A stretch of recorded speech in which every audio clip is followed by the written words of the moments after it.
A day may well have passed from that Chelsea result and performance, but my word, the anger and frustration just seems to be growing, if anything.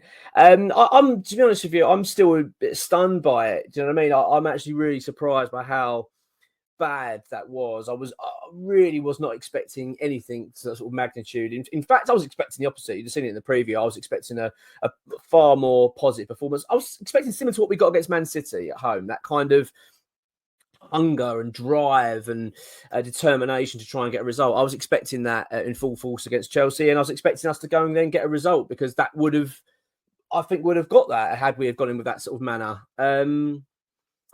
But we didn't get that, did we? It was the very much the opposite. It was a very poor and quite telling performance, really, of where we are at the moment, which is way off the pace.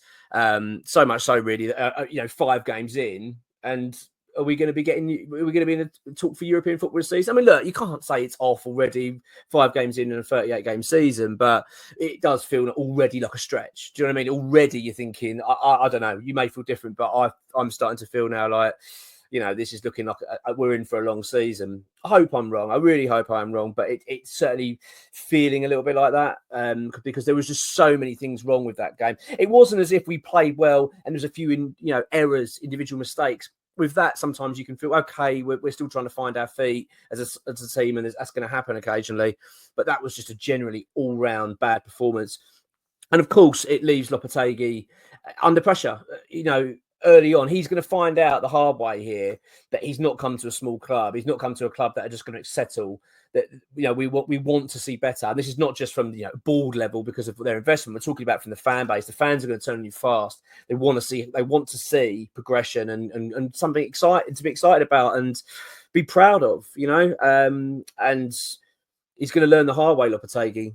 And he hasn't really got any excuses here. He really hasn't. And that's one thing I think that's really got me with this performance. West Ham have had ample time to prepare for Chelsea. Ample time to prepare for that game. They've been on that training pitch for now, for a week prior to the last game, which was a poor performance at Fulham. A whole week with the team. No European football, no travelling. And just to focus on that one game. And that's the bit that's left me more worried than anything else, is the fact that we've had all that time to prepare. They've been analysing Chelsea, preparing for that game. This is how we're going to go and win the game. And that was what we got. That was the performance we got, and that was the tactics we got. That's quite worrying, I personally feel. That's the bit that's really got me the most.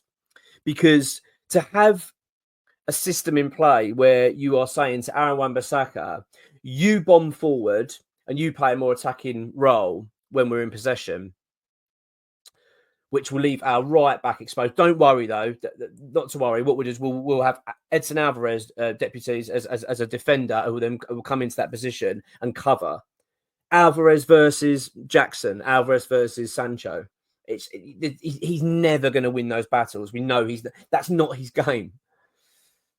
It's quite concerning, and it's one that you just feel now that it needs an automatic response immediately. Like Lopetegui, we go into our midweek game this week against Liverpool in the League Cup. I mean, a horrendous game for us. Let's be honest, terrible timing because of the fact it's Liverpool away. When do we ever feel confident going to that ground ever? So it's not ideal. But regardless of that, I don't care. It's not even really thinking about the result. The performance has to be so much better. But the tactics for Chelsea were absolutely shambolic. The weird thing was the lineup was spot on. Apart from Mavropanos, was the only one I'd have rather seen Todibo come in. But as far as we understand it, Todibo is deemed not Premier League ready. I don't know what that really means. I don't work in football, do I? I don't, apart from doing this sort of stuff, I don't work on the training ground of a Premier League club. So what exactly that means, I'm not sure. Not tough enough, but it's quite weird, strange that we've signed a player of that caliber who's been with us this amount of time and he's just not getting a sniff. Look, it may come good, and I'm sure that they're going to be aiming for that to be the case. But quite again, another little bit something that's a bit concerning. But It was a strong team. It was not only a strong team on paper, but it was also the players in the right positions you felt. But my word, yeah, it really didn't go right at all, did it? At all. It's quite worrying. Julen Lopetegui's been fully backed by West Ham. That's the bit that really piles the pressure on him. He has said to this club, you know, you fully back me and I will go. He's worked with Tim Stuyton obviously very closely. They've identified the players. They pretty much got every target over the line. There's obviously a few we didn't get. Duran, we talked about enough. That was a huge error as far as I'm concerned of not getting that done. But he's been fully backed. There's no excuse. There's no hiding place here for Lopetegui. It's down to him now. The board have got nothing to, you know, they're not at fault here as far as I'm concerned. People might say, well, they're at fault for hiring the manager, but okay, but that's a little bit different, isn't it? What I'm not talking about that. What I'm saying is they've backed the manager. They've chosen this guy and fully backed him. They've given him the tools. Lopetegui, it's now down to him. And let's be frank, we've not seen it, have we? At this stage, pre-season, in the Premier League and even in the League Cup when we beat Bournemouth, it was a poor performance. We've not seen anything yet to suggest that this guy is going to take West Ham to the next level. Not anything. But that's not to say he won't. I'm not jumping on the bandwagon yet of suggesting that I've had enough of Lopetegui, he's got to go. I think it's for me, that's far too premature. You know, he has only been here for a short time and he does need time with the team. But the pressure's on. You know what I mean? The pressure is absolutely on him. He cannot escape this now, and it's going to be, he's under the microscope, not only from West Ham fans and from the world of West Ham, but from the media. The media are absolutely gunning for him. You know that we know that the backing that David Moyes gets in the general media is unbelievable. We've seen it throughout his tenure at West Ham. He was continually being backed. Any sort of negativity towards him, he always seemed to have his mates in the media backing him. They feel that Moyes was mistreated at West Ham, was disrespected by the club, by the fans. So they are absolutely hoping that this goes tits up, and they're getting it. You know what I mean? They're getting it. This is the story's running now, and it's going to, all it'll do is just keep intensifying until he gets it sorted out. So he must be aware of that. If he isn't, then he's more of an idiot than he was with his tactics, to be honest. But as much as I am angry at Lopetegui and the system at the moment at play and what's been going on, you know, as I say, all this time in the training ground, and that's the crap we get. I've got to say, I don't feel that the players should be walking away from this as if they haven't got a responsibility on this. In fact, I'm really getting quite frustrated with some of our big name players this season so far that are just not stepping up to the plate and have been really poor. Lucas Paqueta, another really bad performance, I thought, against Chelsea.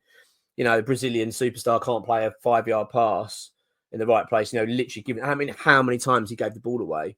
All I will say about him, his only positivity, at least he was trying to make things happen, but his general play was awful. He gave the ball away so often. Some really simple balls as well, very for his standard as well. You know, very straightforward passing, and he just couldn't get it right. And look, I get we have off days, but I felt like we've had that all season with him so far. Paqueta, Jarrod Bowen was anonymous. I mean, clearly showing again, not suited for that striker role. Really, at times you just feel like it's not there for him. We're missing him on that right, aren't we? It just feels like this team, there's a lot of issues with it at the moment. And Lopetegui just doesn't seem to have any kind of solution of what to do, especially when it comes to our front line. He just doesn't really know. I mean, the back line's enough of a concern. We'll deal with that. You know what I mean? That's a shambles for what we saw against Chelsea, which is a shame because leading into it, I thought that our defending leading to that's probably the most positive part of our game so far this season, was that we weren't conceding too many goals. We looked pretty solid overall. But no, I will say that the front line is something that's becoming really a problem for him because he doesn't really know what to do. He doesn't know where to play, where. He just doesn't know what he's to do, does he? He's absolutely lost. And the subbing of Somerville, which was ridiculous considering he was our best player by quite a long distance, sort of summarise that. It's almost like he can't take off Paqueta, he can't take off Bowen, and he can't take off Kudus. They're just too bigger names at the club. I can't do it. Well, that kind of ties your hands in, doesn't it? And I don't want him to be like that. I don't want him to keep players on the pitch because of their names. Just take the players off to try and win the game, regardless. Kudus should have come off that pitch. If that was the plan, what he was trying to do was to bring on a striker, then what he should have done was then put Bowen out on the right, taken off Kudus, and kept Somerville on. That's what he should have done. And also, Paqueta should have come off the pitch earlier. You know what I mean? It's they're just reluctant to make those changes, and it's really worrying. But these players are hiding, as far as I'm concerned. I don't like the fact that they're, that it can't just all be on the new head coach. Some of these players need to step up. At the end of the day, these are top draw footballers. I actually found a lot in that time in that game, even when it started. Do you know what I mean? The first whistle, they were just like walking around. It was a really lethargic start to the game, and you think it's a London derby. Considering how we started against Man City at home, it was quite worrying. I was already saying it as that started. I couldn't quite understand what I was watching, thinking, why are we starting so slow? Why are we just defending, sitting back? I just couldn't understand it.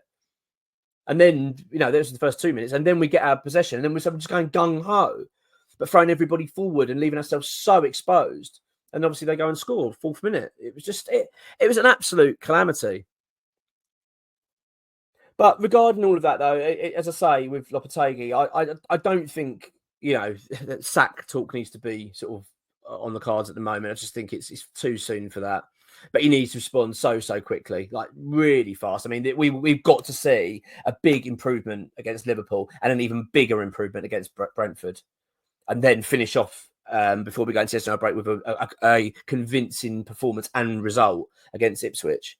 These things have to happen for Lopetegui if he's to stand a chance of being here long term, I think, because can you imagine if we don't get those kind of results, if we don't see any sort of improvement before the next international break, people will be gunning for him. I mean, the fan base are turning now. You know what I mean? That way, that's already started because people are worried, and I totally get it. I'm really worried. But he's been back now. He's been fully backed, and this is his time now. If I'm the owners to him, I'm saying, right, you've got no excuses. Steierton and that need to say to him, you know what I mean? This is where you earn your money, you show what you're about. Because my word, we seriously need to see it from the side.